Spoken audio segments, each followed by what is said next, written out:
Hello, and welcome to the Pirate History Podcast. My name is Matt. Thank you for listening. While Francis Drake was on his voyage of circumnavigation around the globe, he had really no news of England or European politics. No news of the ever-heightened tensions between England and Spain. Now, he must have had some notion of this, since his piracy and raiding were directly responsible for most of Spain's complaints to Elizabeth. But halfway around the globe, he had no news. It was really impossible for him to hear anything of either the Queen of England or the many Catholic plots against her. When he finally sailed into Plymouth Harbor in September 1580, his very first question was to ask after the Queen. He held a deep love for Elizabeth, and she appears to have trusted and respected him, but Francis Drake had no idea of how he would be received. Immediately after returning to England, he sent word to court of his return and his adventures, his trials, his exploits, and his treasure. Now, King Philip II of Spain and the Spanish ambassador in England, they demanded the return of all Spanish property stolen by Francis Drake. They had before them a restitution order. It had been drawn up for their eyes, and they argued bitterly over whether or not to sign it and appease the King of Spain. Now, some of these privy councillors argued that the treasure should be locked up in the Tower of London, perhaps along with Francis Drake, to await return to King Philip. Others, including Lords Leicester, Walsingham, and Hatton, they refused to sign this order. They were, after all, financial backers of Drake's voyage, and they stood to lose a fortune if the treasure were returned. Now, all this bickering was really ultimately pointless. These men were powerful and influential, but Elizabeth was queen. She sent personally a missive to Francis Drake, summoning him to court, asking that he please bring a sample of the treasure from his adventure. For 6 hours, the two met in a private council. Drake certainly reported about the trial and summary execution of a lord and commander on his voyage. He would have told her of his exploits in the Pacific, and, not to be discounted, his many important geographic discoveries, his conquest of Nova Albion and his exploration of the potential western edge of the Northwest Passage. However, perhaps most notable to the Queen were the trade deals that Drake had struck between the English and the Molucca Islands. These ensured future profit and goods from the East Indies. This future income, not to mention the windfall of Spanish gold and silver, must have been a balm to Elizabeth. I imagine she told Drake this as she described the dire situation in Europe. She would have told him of the Cold War in the Netherlands that was threatening ever to break out into a firefight. She would have told him, certainly, about the death of the King of France and the raising of the new king, Henry III, which didn't bode well for England, seeing as how Henry III was so closely tied to Mary, Queen of Scots. In addition to that, there were several plots on Elizabeth's life personally, as well as many Scottish plots to see her executed or overthrown. Beyond that, Ireland was a constant problem. The Spanish, French, and all the Catholic forces of Europe continued to use Ireland as a thorn in Elizabeth's side, fomenting rebellion there. There was a plot where not only were the local Irish Catholic lords rising up, they were funded and sometimes bolstered by soldiers from all around the Catholic European nations. Francis Drake had been gone for years, and his absence had been felt severely in England. While men with older names and greater titles were lords of the Admiralty, it was to Francis Drake that Elizabeth turned again and again in her war with the Spanish. And after she had given him his rewards, she would send him back out onto the open ocean. This is episode number 13. The World is Not Enough. On April 1st, 1581, the Golden Hind, Francis Drake's ship, traveled to Deptford for the Queen and all of London to see the ship that had traveled around the globe. The quay was filled with hundreds of onlookers, hoping to catch a glimpse of the captain that they all adored. Drake was not just a captain and not just a soldier, but he was really a celebrity in England. He was a man who was not unlike the common people, and he had been able to tell Philip exactly what he could do with his empire, with his pope, and with his ships. With the Golden Hind at anchor, Queen Elizabeth ascended the gangplank to view the Golden Hind, and the crowd thronged the plank after her, collapsing it and them into the mudflats below. The crowd laughed and cheered at the antics of these people trying to escape. Now they were unharmed, but they must have been covered in filth. The Queen, who was ever the entertainer herself, lost one of her garters, which a man who was gallant and dashing, the French ambassador, Monsieur de Marchemont, well, he collected it for her. In front of all of the onlookers, in fact, all of London, the Queen raised her skirts to replace the garter, and she told Marchemont coyly that when she was done with it, she would give it to him as a gift. Now that the crowd had been awed by the ship, amused by these people's antics, and just a little bit titillated by the Queen, it was time for formalities. Francis Drake kneeled before the Queen, and she raised her gilded sword above her head, asking the audience if she should strike off Francis Drake's head. The crowd, of course, bellowed a resounding no. The Queen bowed her head to them, passed her sword to Monsieur Marchemont, and asked him to perform the ceremony of knighthood on Francis Drake. She was going to need him. He was her new knight. He was her dragon. And the threat to England that was poised by Spain really cannot be understated.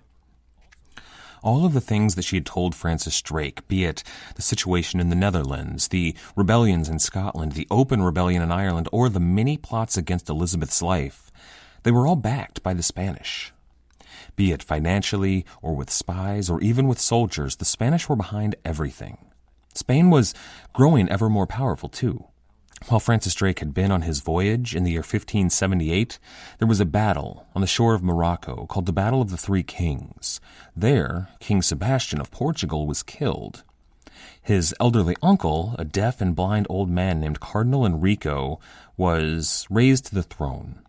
Now, it's arguable that he didn't have the best claim. In fact, both Catherine de' Medici and Philip II had more legitimate and better claims than him. However, Philip bided his time. He didn't want to be seen overthrowing an old man. And when the cardinal inevitably eventually died, Philip ordered the Iron Duke, the Duke of Alba, into Portugal. Now, most of the rural country in Portugal fell almost immediately, but Lisbon held out for their king, a man who was the bastard nephew of Cardinal Enrico, a man named Dom Antonio. Now, Antonio was not a legitimate claimant to the throne. However, really, Portugal had nobody else to put forward. The throne was likely to go to either a Frenchwoman or the Spanish king himself, and that was something the Portuguese just couldn't stomach, seeing a foreign monarch sitting on their throne, so they supported this man, Don Antonio, fiercely. In Lisbon, the fighting was urban fighting, soldiers with spears, arrows, and swords in the streets going home to home, killing anybody who stood against them. It was bloody, and it was violent, and it was terrible, but finally, the forces supporting Dom Antonio were defeated. And on September 12th, 1580, Philip II was named King of Portugal. He sent a letter to Alba thanking him, saying, quote, "I don't know how to express the gratitude I owe you for this." End quote. Spain had been, up until now, the richest and the largest empire in the world. With the Empire of Portugal added, with her possessions in Brazil, parts of Africa, and the greatest European holdings in Asia, Spain was now a truly global empire, the largest that the world had ever seen. After taking Lisbon, Philip found 12 very pleasing surprises. He found 12 brand new galleons ready to sail. The Portuguese galleon was really the greatest warship in the world, and these 12 had more guns, more men, and more sail than any other ships in Europe. With these, Philip could really crush the sea beggars. He could cripple this new English navy and, hopefully, reclaim the Mediterranean from the Turks. In land, in wealth, and now in naval power, they eclipsed England, France, and the Holy Roman Empire combined. They were now the world's only superpower. And Philip's eyes were trained directly on English shores.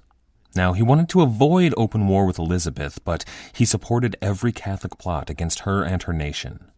But despite their superiority, Philip was quickly growing to be rivaled in naval power by the English. The Portuguese, who had become sort of allies with the English, had shared their design of the galleon with Elizabeth. John Hawkins, who was now the treasurer of the Navy, had been tasked with building England's fleet up. He went to work constructing these Elizabethan ships, this version of the Portuguese galleon. Now, their first ship, completed, bore a name that would become forever a defining trait of the Royal Navy. They called that first galleon Dreadnought. By the time Francis Drake was back in England, they had completed several other ships, including the Revenge, the Scout, and work was progressing on even more English galleons. It's worth taking a second to look at exactly what a galleon is and why it is such a vast improvement on former English vessels like the Caravel or even those ships like the Jesus of Lubbock, which had really massive fore and aft castles. If you picture those old-time medieval ships that have massive constructs on the back of them that look so imposing on the waves, well, that was what the old ships were like, and while they looked so domineering, they were really ungainly on the sea. These galleons, they had a smaller fore and aft castle, and they had a much longer keel relative to their width, which really made them extremely swift and very maneuverable. So in addition to the stability by shortening the fore and aft castles, they had been given a much longer keel, which really let them cut through the water, and almost more importantly to these warships, it gave them a whole lot more room for guns. Now, while the Portuguese and the Spanish and the English and perhaps the French were all now building these galleons, it was really in those guns where the English excelled. For years, perhaps decades in Europe, it had been agreed by every navy that the only proper material to build a cannon out of was bronze. Bronze guns were far superior to their precursors, the iron guns, in both their weight, their durability, and the lack of probability to explode on deck and kill all of the men on board. They were able to take the concussions from these explosions much better.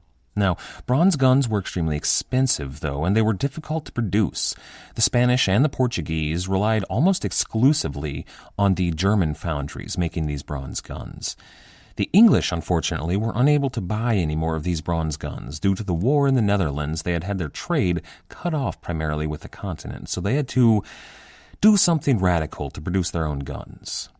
So John Hawkins turned to an old source. All the way back in the reign of Henry VIII, the king had turned to the foundries in Sussex in England and told them to start working on producing new guns, not made of bronze, but made of cast iron.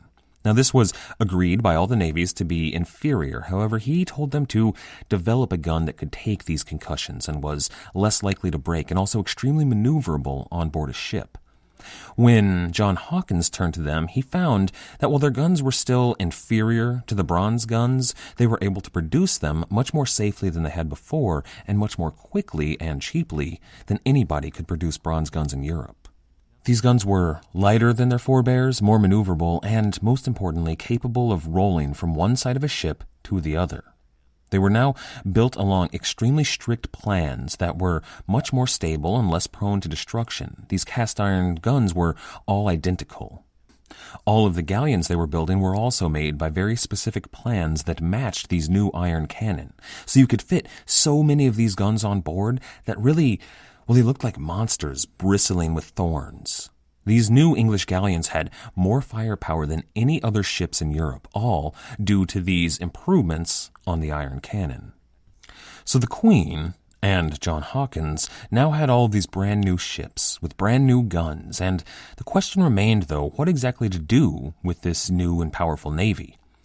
The ships that were owned by Drake and the Hawkins family and the Winter family continued their activities in and around Europe, that being primarily the North Sea and the Channel, and in the West Indies. They would take prizes, they would take plunder, they would sack ships, and they would raid villages. But these were really nothing more than pinpricks to Spain's all-encompassing empire.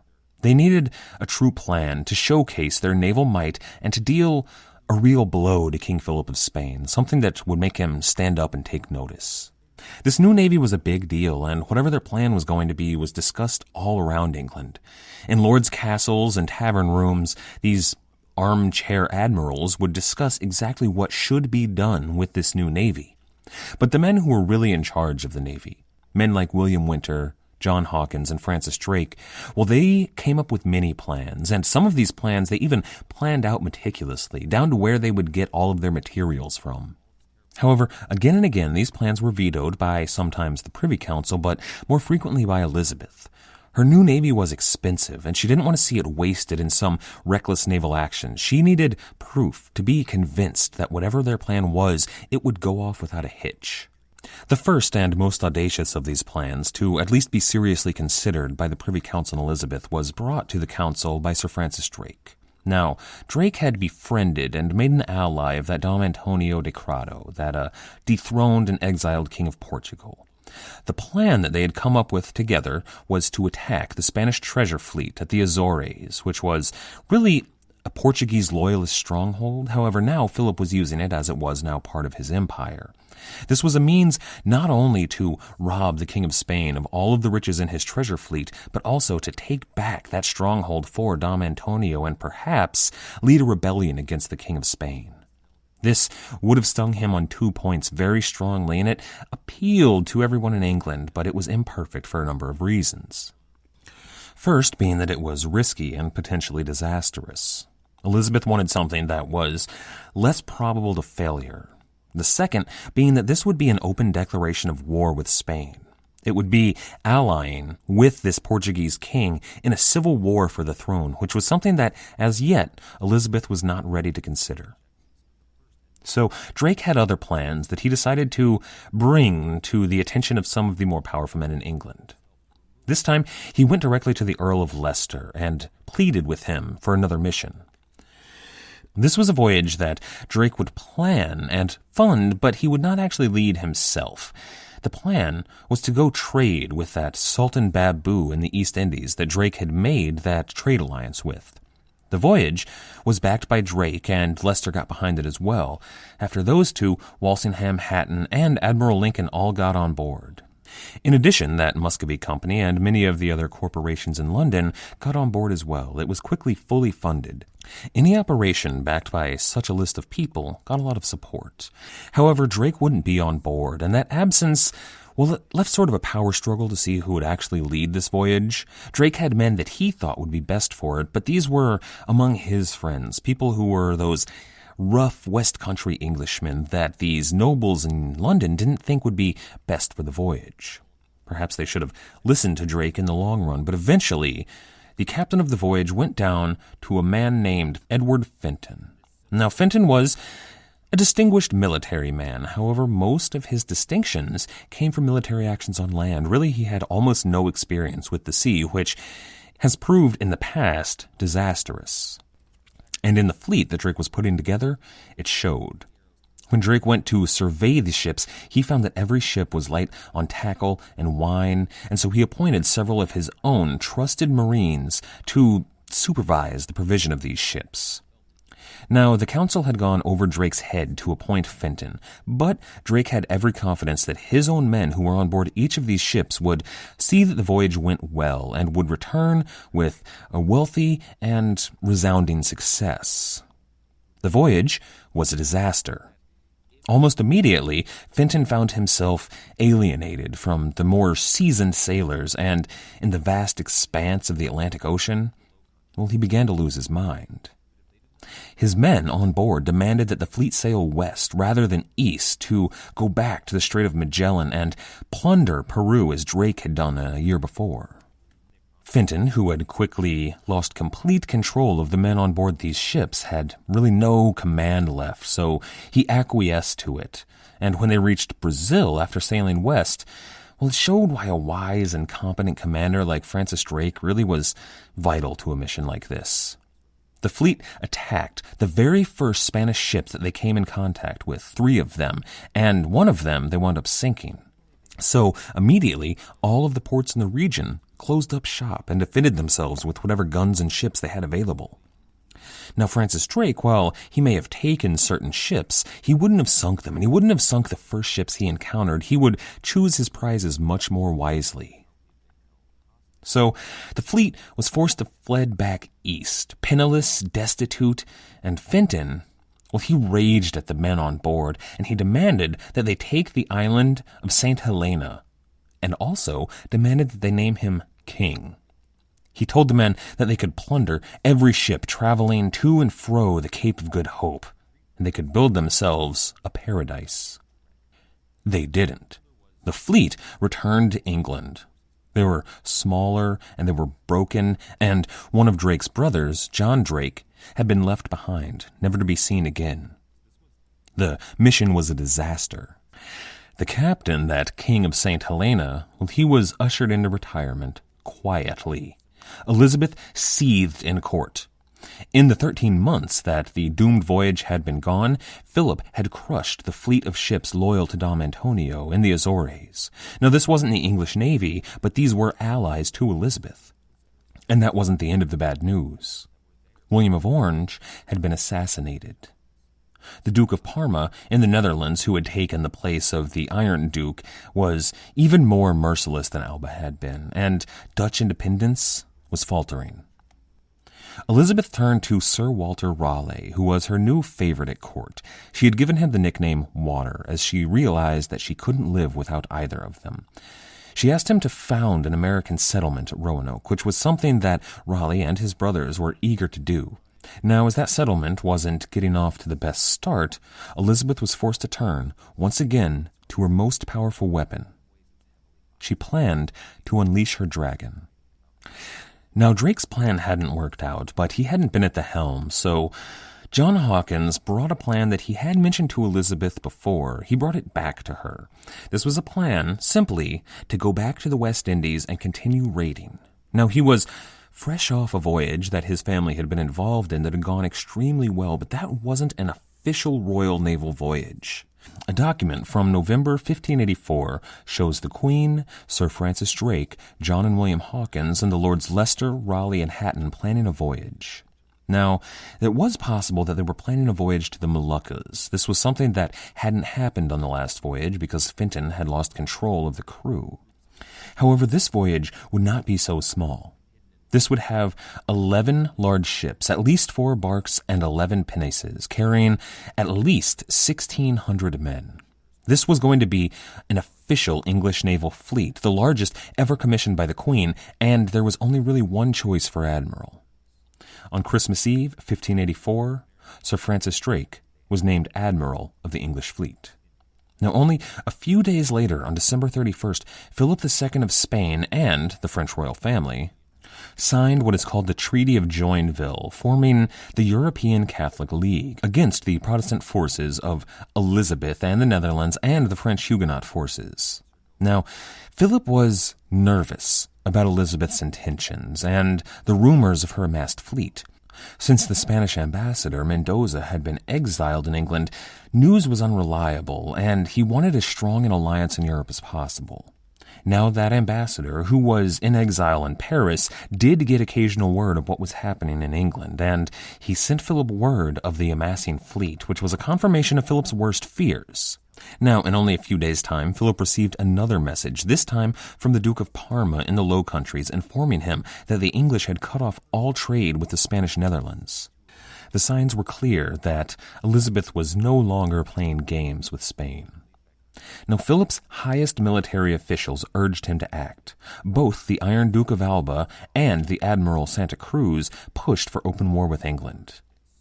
They encouraged him to take their ships, destroy Drake and his fleet, and invade English shores immediately. But Philip hesitated. Open war could still be a disaster, and Philip still had cards up his sleeve. I'd like to read a passage from historian Susan Ronald. This is less of a quote and more of a reading because it is quite lengthy, but I think it gives a perfect picture of what's about to happen. Quote, Bilbao, Spain, 6 p.m., Wednesday, May 26, 1585. Master Foster gazed upon Bilbao harbor, feasting his eyes on the fine sight of so many Londoners that had heeded the King of Spain's call for help. Philip II had invited English merchants to send cargoes of corn and assured the Queen's Majesty that her people would have his very own assurance of safe conduct in these troubled times. Payment for the corn would be made by bills of exchange payable to the city of London and Antwerp at fair market prices. And so the Primrose, a 150-ton Londoner, had been stocked with nearly 20 tons of corn and several ells of broadcloth and set sail for Bilbao in Biscay.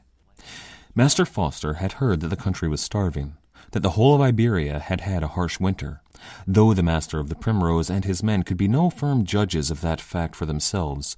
Bilbao had been bathed in warm sunshine for the past 2 days in port, and the Spaniards they had seen appeared to have been well fed. Indeed, as Foster took in the near idyllic scene with the sun low in the sky, its rays reflecting lazily on the bay, Bilbao seemed a welcoming voice on the wind, as she had always been. It was then that he noted the soft groan of his rigging. A fine southwesterly was stirring. Foster prayed it would still be blowing the following day when they would weigh anchor and head for home. He hunched over the rail of his ship, leaning heavily on his arms, and looked on as a number of sleek Spanish pinnaces darted between his fellow Londoners. It was one of those rare moments of leisure for the captain of an English merchantman. Perhaps that was why he did not spy the pinnace heading for the Primrose. When the watch called out the approach of the Spanish vessel, and that there were 7 souls aboard, Foster awoke from his reverie and barked his orders to the crew, alerting them that a small party wished to board. What the devil could they want this time of evening? The Primrose's cargoes had been unladen. It was most unusual for the Spanish merchants to settle their bills of exchange at this time of day. Further, the master of the Primrose had already settled the matter of loading the Spanish wines for the return voyage the following day. It was a wary Foster who greeted the Corregidor of Biscay. The hale and hearty fellow presented Foster to the 6 other men as Biscayan merchants and claimed that they wished to give him a small token of their esteem. They had brought a hamper full of fresh cherries as a gift, a favorite of the English queen, or so they had understood.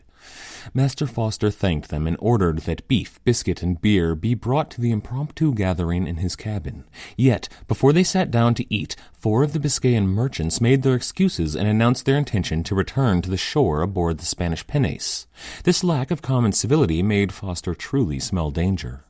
He ordered his first mate to accompany the Spaniards back on deck, simultaneously giving him the signal that all was not as it should be. It was a well-rehearsed exercise for English merchantmen in foreign waters, and the first mate knew how to alert the crew in secret to be ready for an assault.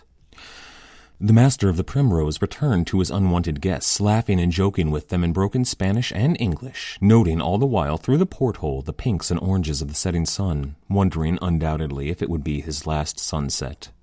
After some 15 minutes, the watch called out again that the pinnace had returned carrying more than 20 men and that a larger vessel with perhaps as many as 70 merchants also followed. Foster silently prayed that God would be English this day. The master bade the Corregidor and his men to return to deck to greet the ships, expecting the worst. They were, after all, only 26 men against some 90 or more Spaniards. He could only imagine that these Biscayan merchants meant to board the Primrose, capture the crew, and, at best, imprison them all. Many a merchantman had been imprisoned before them, and most had fallen foul of the Inquisition. It was a destiny that he could not wish upon his enemies. Once above deck, Foster's suspicions were confirmed. Turning to the magistrate and his 2 friends, he said that he could not allow such a group of men to board his small ship, and the Corregidor nodded compliantly. Yet, before Foster could give his crew the final signal to repulse an attack, he heard the beat of the battle drums from the Spanish ship below, and the unmistakable sound of their swords being unsheathed. The thud of the grappling irons and the roar of the Biscayans wrestling alongside the Primrose to board her by force drowned out his orders to his men. The Corregidor and his merchants seized Foster with daggers drawn at his throat and cried out above the shouts of the melee, "Yield yourself, for you are the king's prisoner." Foster narrowed his eyes and bellowed back, "We are betrayed!" The crew of the Primrose had fortunately taken the defensive measures that her master had laid down for circumstances such as these. Within seconds, 5 calaveers were fired through the grates from below decks at the Spanish scuffling above. There were screams from those Biscayans who had legs blown off, and shouts to abandon their action from the others. They could not know it, but it was the only gunpowder and shot that the Primrose had on board. But the few seconds of confusion the blast created was enough to turn the tide. Foster prized himself loose from his captors and gave the order to fight to the death. Many of the Biscayans fled back to the boarding vessels, fearing that they would be blown to smithereens, as several of their number had been seconds before. Others stood their ground. Hand-to-hand battle broke out, and the well-practiced English drill of a skirmish at sea ensued. The English, knowing that if they were forced from the ship they would die 1,000 slow deaths, fought like demons possessed with boar spears and lances, which whipped through 2 to 3 Spaniards at a stroke. Yet, despite the heavy carnage on the Spanish side, the outcome of the battle remained in doubt for a time. The only certainty to Foster and his men was that the deck of the Primrose was stained red with the blood of the Spaniards and Englishmen. The fighting raged on for another half an hour, with many Spanish Biscayans butchered, flung overboard, or drowned before the English could claim victory. Amazingly, only 1 Englishman, John Tristram, had been killed. 6 other members of the crew were injured, but Foster thought that they would survive their wounds. He had to presume that his 2 men, John Burrell and John Broadbank, who had delivered the last of the corn cargo, had been taken into custody ashore. While the master and his crew made ready to set sail, Foster was perplexed why the Biscayan merchants who had escaped in the pinnaces did not bring reinforcements. He could not understand, at the moment of his own victory, why no armed relief for the Corregidor had come. While he decided what should be done with the unfortunates struggling for their lives in the bay, Foster looked out across the harbor for the first time since the assault. All the other Londoners had the King of Spain's flag flying high on their masts. The Spanish treachery was now clear. The English ships had been lured into Spanish harbors for Philip II to confiscate in a master piratical act and leave England helpless. End quote. I understand that was a very long quote, but despite my best efforts, I couldn't find a better way to tell that tale than Susan Ronald did. Her book, The Pirate Queen, which we have used frequently on this show, is really spectacular. She's got a true gift for narrative. She's able to tell the stories of real history in a way that is extremely readable. Her stories are really a page-turner. If you're interested in this period, I really recommend picking one of her books up. There is a link to the books in the show notes, so if you're interested, go to the website and pick one up. So the Spanish had betrayed the English and taken an entire fleet and their crews hostage. Luckily, the Primrose was able to escape, the only ship in the fleet that was able to do so. Perhaps even more luckily, they still had on board those 2 agents of the King of Spain. Under what I imagine was a fairly unpleasant questioning, they sang and they told everything they knew of King Philip's plans. More to the point, they had in their possession, both of them, direct written orders signed by the King of Spain telling exactly what was going to happen and giving undeniable proof of what had happened in the Bay at Biscay. This was exactly what Elizabeth needed. On July 1st, Elizabeth signed a decree granting Francis Drake and any English merchant who had suffered from the seizure of their ships the right of reprisal. Now, this wasn't a declaration of open war, but it was almost as good. It gave huge numbers of English sailors leave to attack Spanish shipping or goods on land anywhere in Spanish territory. It was free license to plunder at will. In addition, Elizabeth signed the Treaty of Nonsuch with the Netherlands. She agreed to send almost 7,000 troops and 1,000 cavalry to relieve the besieged city of Antwerp. There was also financial aid as well, amounting to almost a full quarter of all of the Netherlands' wartime costs. In return, Elizabeth was granted use of and dominion over the ports at Denbril and Flushing. These were strategic staging grounds against the Spanish. Then, she gave Sir Francis Drake his orders, and she sent him to war. The seizure of the English ships on the Bay of Biscay at Galicia had changed everything. The English were forced to rush their timetable, and as preparations for the original plan to raid the West Indies were still incomplete, the fleet was understocked and underprepared. Still, Drake elected to leave with the entire fleet. His orders were to sail for the Galician coast, to free the imprisoned English, to take back their vessels, and to deliver a return blow to King Philip. After those orders were completed, Sir Francis intended to continue on with the plan to the West Indies and attack. The Earl of Leicester approved. He wrote, quote, "That is the string that toucheth Philip indeed, for while his riches to the Indies continue, he thinketh he will be able with them to weary out all other parties, and I know by good means that he more feareth this action of Sir Francis than he ever did anything that hath been attempted against him." End quote. It was on September 14th, 1585, that the largest Royal Naval fleet ever to set sail from English shores left port. The vessels included such illustrious names as the Elizabeth Bonaventure, the Aid, the Talbot Bark, the Galleon Leicester, the Sea Dragon, the White Lion, the Bark Bond, the Hope, the Bark Hawkins, the Galleon Duck, the Bark Bonner, the Thomas Drake, the Francis, the Elizabeth Drake, the Tiger, and the Primrose. They were captained by such illustrious names as Francis Drake, Edward Winter, William Hawkins, and Martin Frobisher, among many others. Now, there was some controversy over who exactly was going to be captaining some of these ships. Drake had very particular ideas on who these men should be, considering the last voyage he had planned had ended in such a disaster because of the meddling of English lords. He left in quite a rush. He wanted to leave some of these captains behind, and he needed to avoid any chance that Elizabeth might send a message to call him back to port.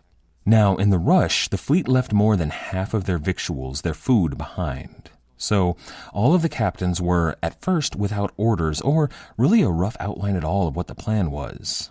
So after sailing into the Channel, and getting away from Elizabeth's potential messengers, Drake called a halt and called all of his captains in to have a meeting. Now, All of the captains gathered aboard the Elizabeth Bonaventure, the ship that Drake captained, and they discussed exactly what was going to happen from there on out. The very first issue that everybody had on mind was the lack of food, and Francis Drake had plans to address this. He believed that they had enough food on board to get them to Spain, where they could restock any provisions they needed. While this meeting of the sea captains was taking place, Philip of Spain received his very first news of the English fleet. His spies told him that the fleet was anchored off the Isle of Wight, which, in fact, they weren't, but he did know that they were in the Channel. Drake discovered something at this meeting, too. He discovered that he really didn't care for this sort of large command. In the past, he had been little more than a pirate captain, commanding a very small fleet of fiercely loyal men. Now he was a royal admiral, forced to confer with at least a dozen other proud and powerful noblemen before coming to any decision. He felt hindered by this rather than empowered. Now, back in England, Drake was known as Sir Francis Drake the Fortunate, and his luck on this voyage seemed to hold as well.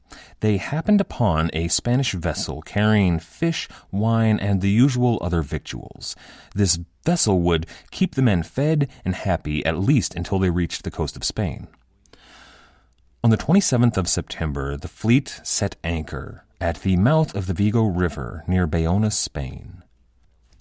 Drake sent one of the most important men in the fleet, the on-land military commander named Christopher Carlisle, with a force of soldiers. They were to take a number of pinnaces and land at Bayona. This fleet of pinnaces was met in the river by the Spanish governor, and in their boats these two men conferred. Drake had sent Carlisle with one question, one request, and one demand. His question: is Spain at war with England? Now, this might sound like bravado or posturing on Drake's part, but it was likely a legitimate question. With the Spanish ambassador in exile, it's possible that Spain had declared war on England without notifying the English of it. But the governor replied that no, they were not at war. So then came the demand: release all English captives and English ships, or face the full might of the fleet's guns and armies. The governor allowed that the terms could be met, but he would need to speak with Sir Francis Drake directly. And then the request: allow us to trade for supplies until we are well stocked, and we will leave Spain in our wake forever. It was framed as a request, but the threat was really clear. Allow us to trade, or we will bring down the full might of our fleet upon you and take your town and everything within it. The governor, though, tarried on this point. Trading with the English was very frowned upon by the Spanish authorities. He did, however, allow that since he was unsure whether or not he could grant this request, he would go ahead and release all of the English prisoners. Now, when Drake came ashore, he wanted first to meet with these sea captains and see that they had been actually released and see exactly what it had been like in the Spanish hands. Now that their freedom was secured, he sent his men to Bayona. They entered the town, and for one night they plundered, pillaged, and pilfered without hindrance. Churches were desecrated or destroyed, homes were entered and ransacked, and taverns were certainly emptied of all their food and drink. However, for all the destruction, it appears that rape and murder were kept in check. Drake intended to scare them, not to galvanize the town against him. And it appears to have worked. The next day, he met with the governor, and they agreed that trade could proceed peaceably with the English. Now, the plunder had only amassed to about 6,000 ducats, most of which was quickly traded back to the local merchants for food and victuals. For some reason, though, the fleet waited at anchor.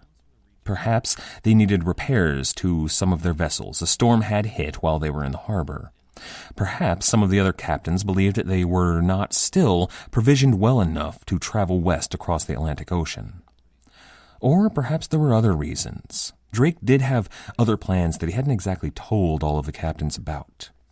Whatever the reason was, though, it cost the fleet.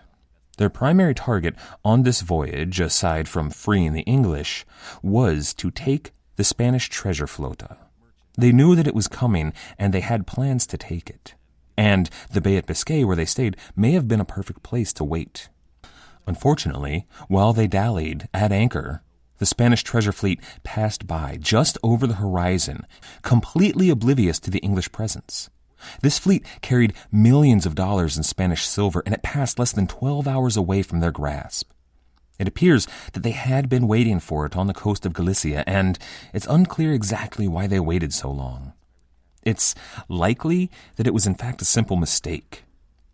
The Spanish and most of Catholic Europe had recently transitioned over to the Gregorian calendar, while the English and the other Protestant nations refused to transfer over to something that Pope Gregory was enacting. So the English were still 10 days behind the Spanish, and they would be for years and years to come.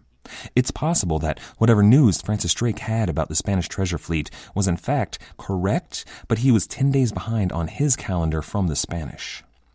Regardless, this was a blow to the sailors when they learned just how close they had been to being rich men.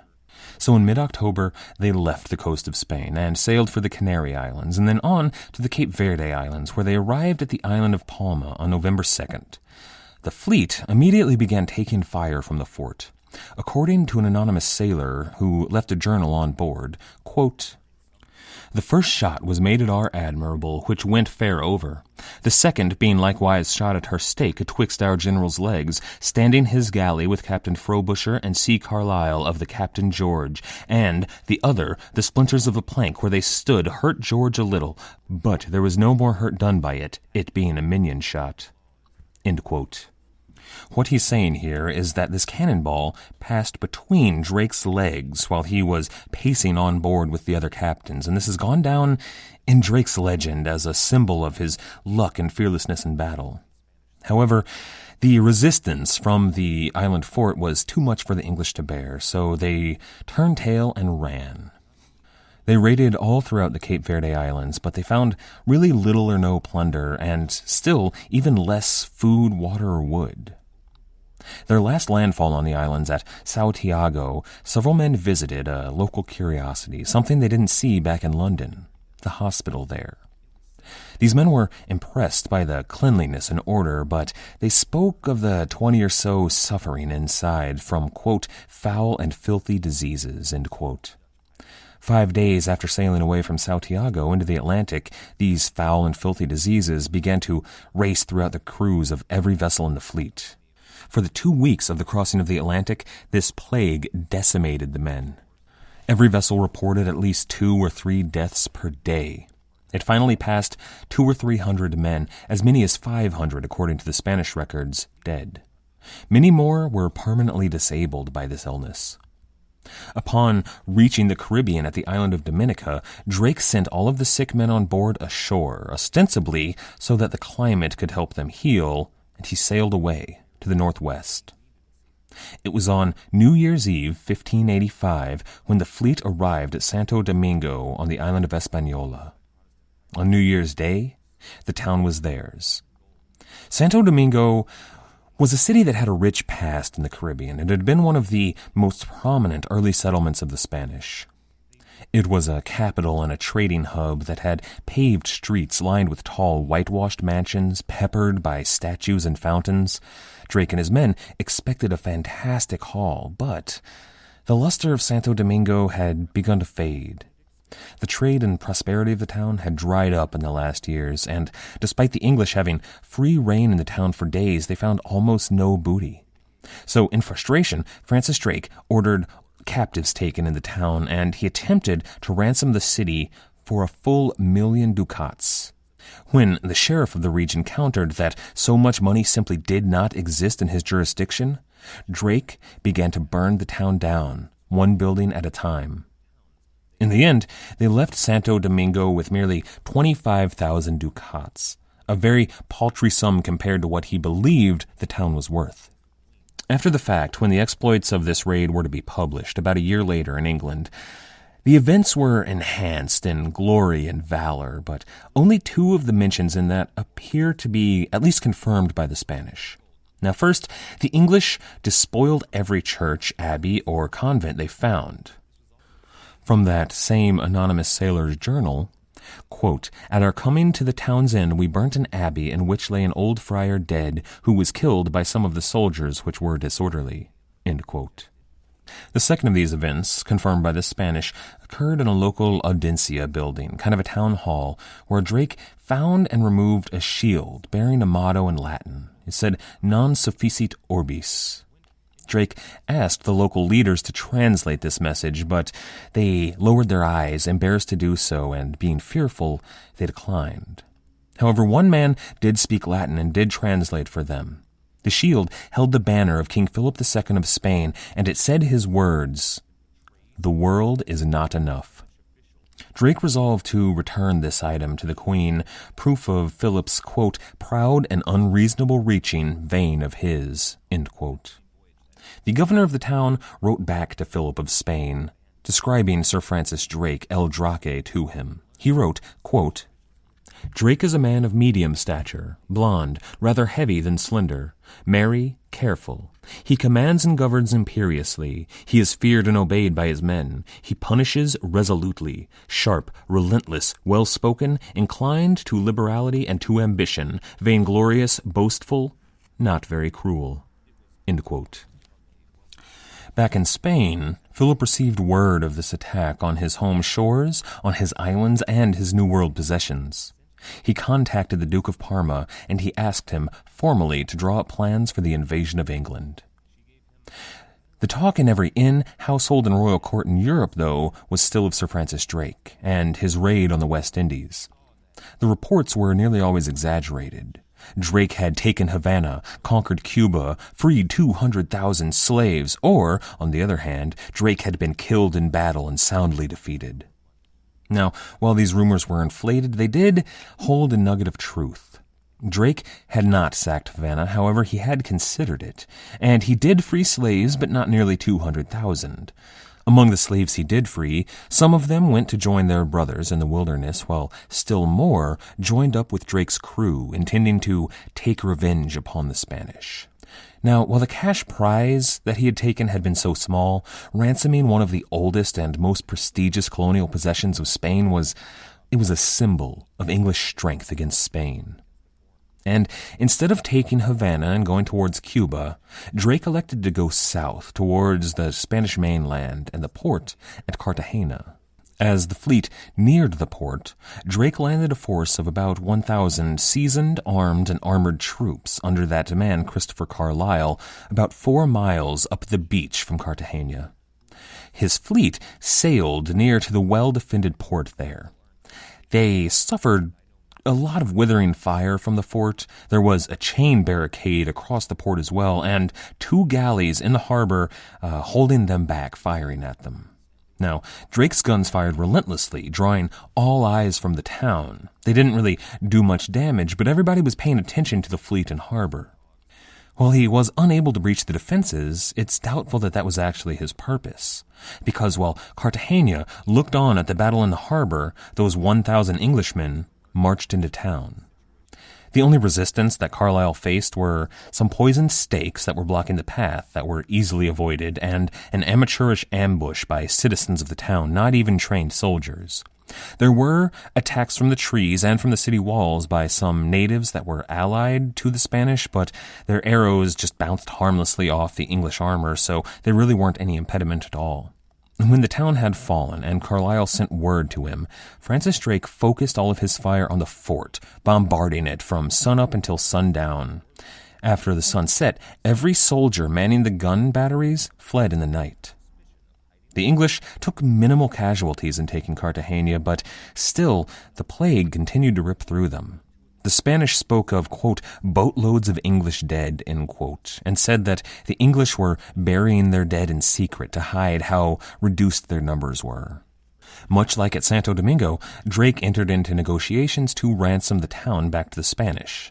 This time he didn't expect as much. He demanded only 500,000 ducats, and that offer was summarily rebuffed. The local bishop, who was in on the negotiations, called Drake a pirate, at which point Drake flew into a rage. He insulted the bishop's pope and his king. The negotiations faltered.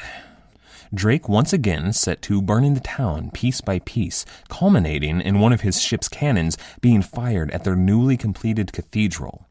It hit one of the arches that was a support to the rest of the cathedral and toppled the entire structure to the ground.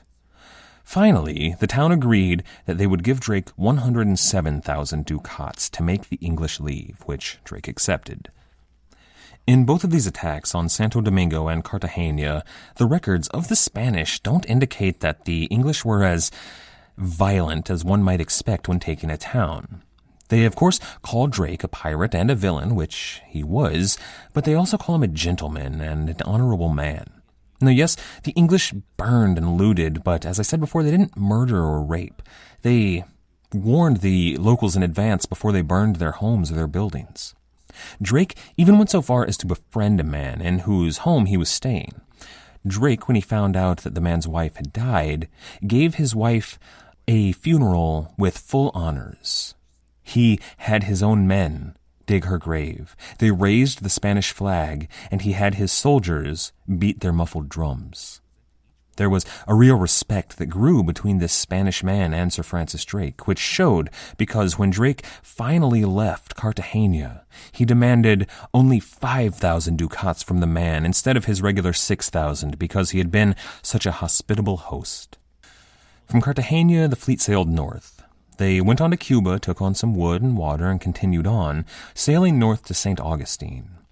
Drake called his war council together, and they decided that the fort at St. Augustine, and especially the watchtower there, were a serious threat to the English settlement at Roanoke, and they opened fire on it. For 2 days, the cannons rang until the men manning St. Augustine's defenses retreated. The fleet, the men on it at least, were weary of what had been happening. They didn't want to spend a long time in port ransoming a town, so they decided to go into St. Augustine and see what was there. Luckily, the soldiers defending the fort had left in such a hurry that they had failed to secure the thousands of pounds stored in the fort for safekeeping. The fleet moved on to Roanoke, where they delivered some supplies and news, and then they sailed back to England.